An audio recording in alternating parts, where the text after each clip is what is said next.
Despite all Arlo had done, the Darkwing threat was still growing. The North was running out of time. He told Leaf to call the War Council. Tomorrow they would make their plan.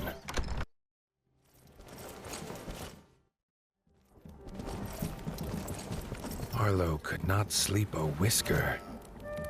He wished more than anything that his father were here to tell him what to do.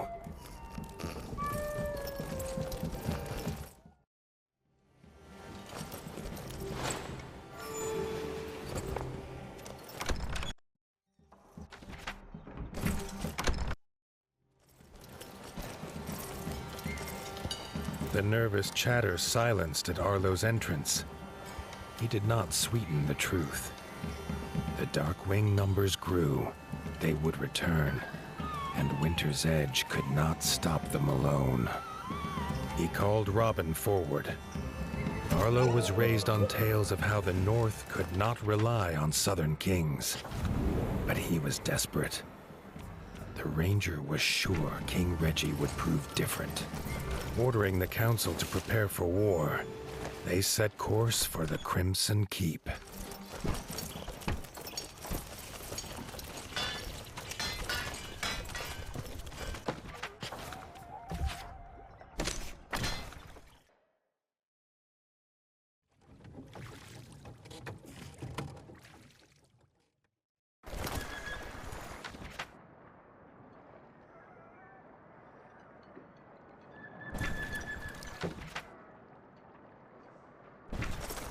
The Crimson Keep's dock was the greatest Arlo had seen.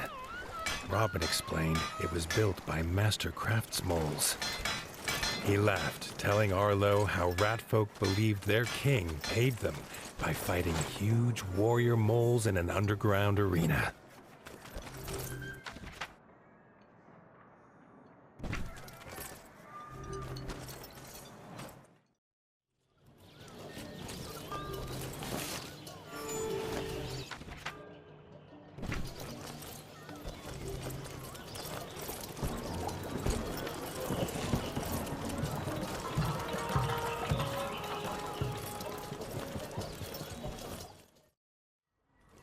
The king's steward, Doug, stopped them before the throne room. He started at the news of war, and then rushed away, muttering about how the armor would need to be polished.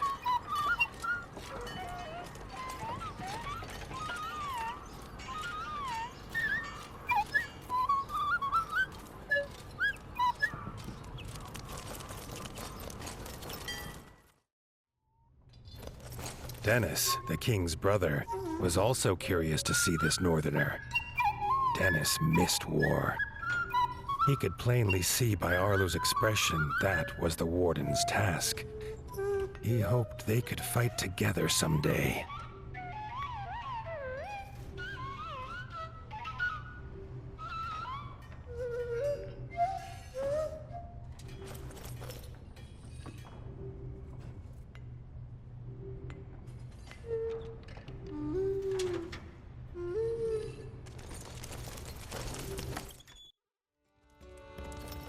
Arlo was nervous to meet this king. He hoped Reggie lived up to all he'd heard from Robin. He did not have to wait long. King Reggie was glad to see his old friend Robin was safe and bid him to tell his tale. Robin told of the death of his son by the ferocious Darkwings and begged the king prepare his forces to go north.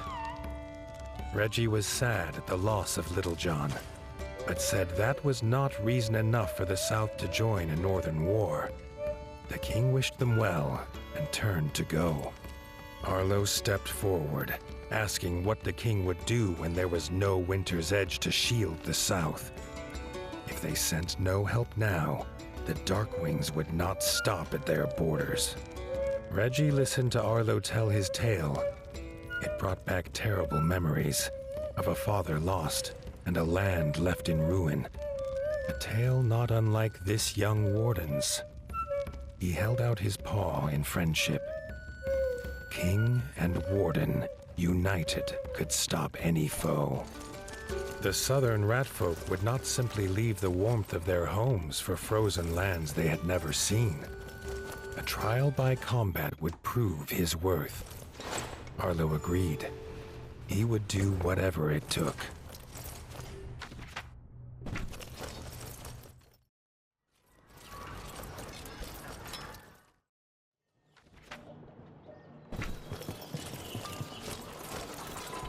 News had spread swiftly. As Reggie led them to the tournament grounds, the streets were already full. Villagers craned their necks to see their warrior king and this strange northern challenger.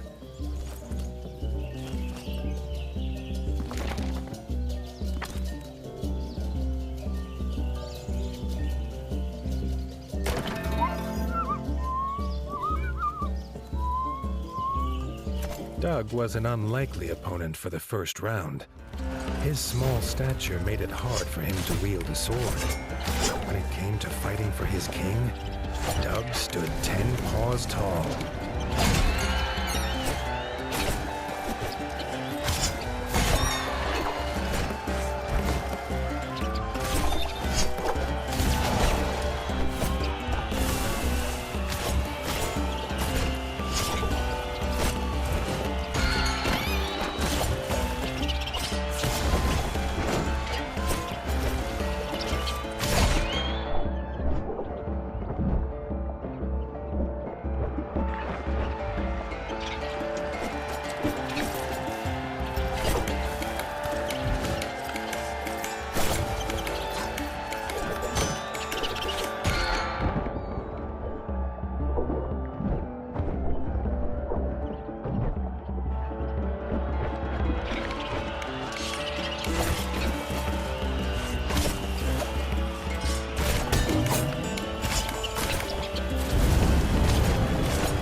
Was no match for Arlo's superior skill.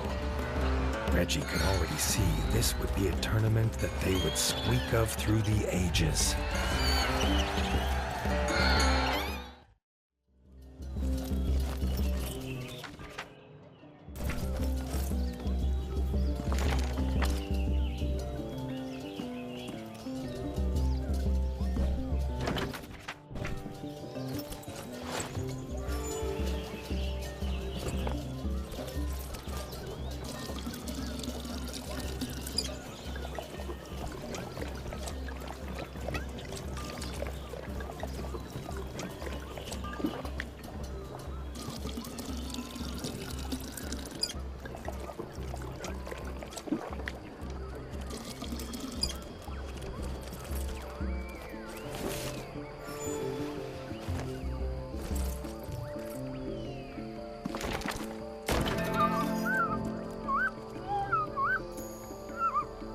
Dennis, veteran of the Green Ward's War and captain of the Royal Guard, would be a true challenge for Arlo.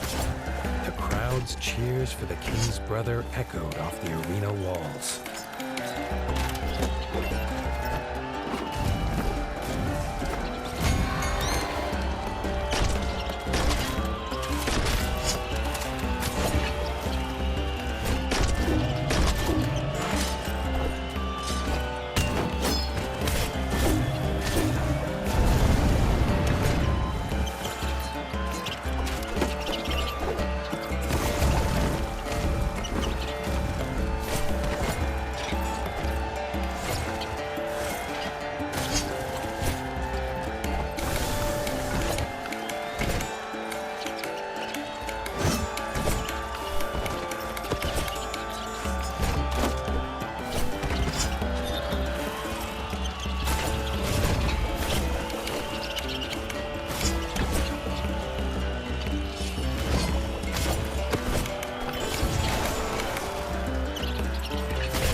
Was a veteran too, used to fighting monsters and darkwings with ice under paw. Dennis did not compare. Now the crowd cheered for him.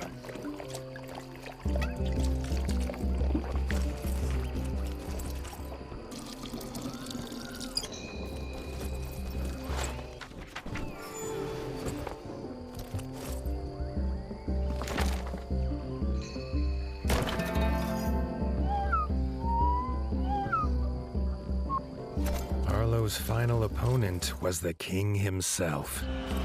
Reggie had seen off the frog invaders almost single-pawed and was beloved by his subjects. This fight would be a tale for their times.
In stature and skill, there was not a whisker between them. They shook paws in truce. No rat could doubt Arlo's worth now. Reggie said to meet him by the docks. Together, they would wipe out the Dark Wings once and for all. Together, they would attack Mount Cauldron.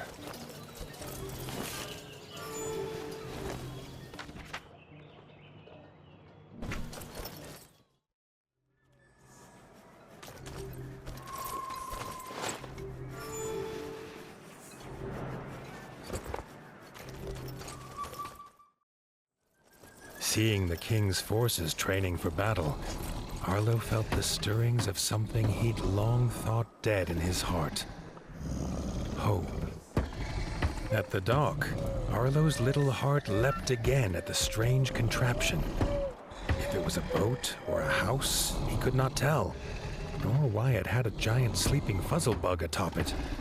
From inside emerged King Reggie. He was not alone. King Reggie introduced Bertle.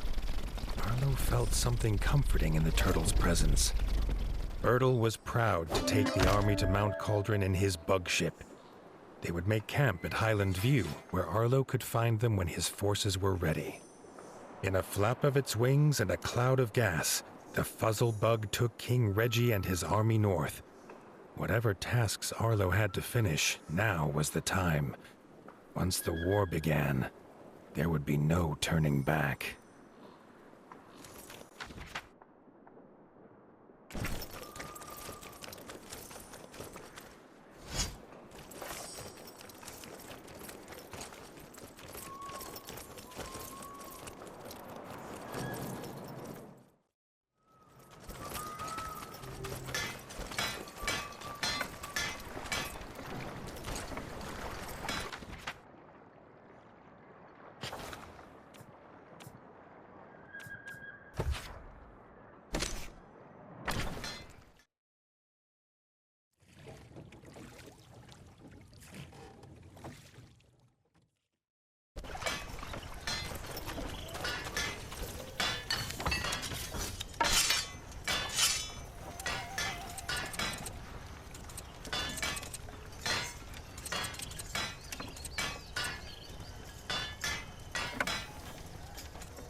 Winter's Edge, Arlo told Leif to gather all the clans.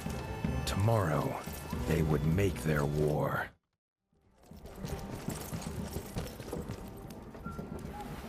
Arlo went to bed, for once without despair. The king and the warden's forces together would make a last stand. They would sing of it forever. He wondered what sort of tale it would be. The clan's leaders listened to the warden and king's plan. They were nervous of this flying contraption, but their fear was as nothing compared to their iron will. They would take the mountain, the Sky Scorcher, and Count Kazakh himself. Raising their weapons in salute, Arlo was glad to see his friends united, though the feeling was bittersweet. It seemed impossible all would return.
Entering the mole hole, the two moles looked at Arlo confused.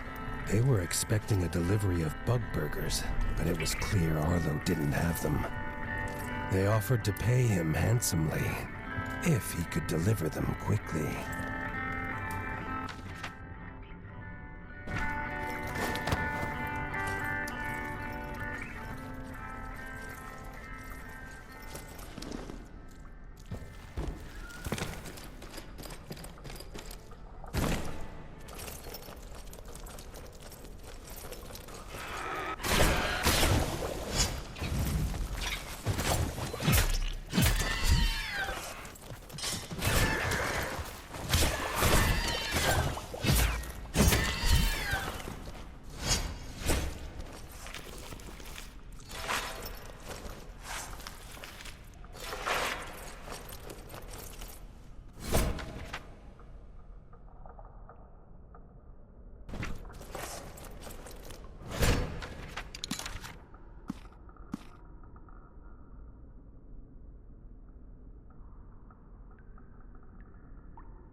King Reggie's camp had creatures of every clan, armed and ready to fight.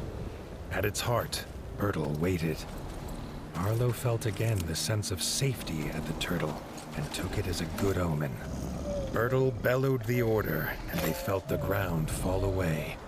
The ship lurched, as did the soldiers' stomachs. They held their nerve. Against the bats, they would need it.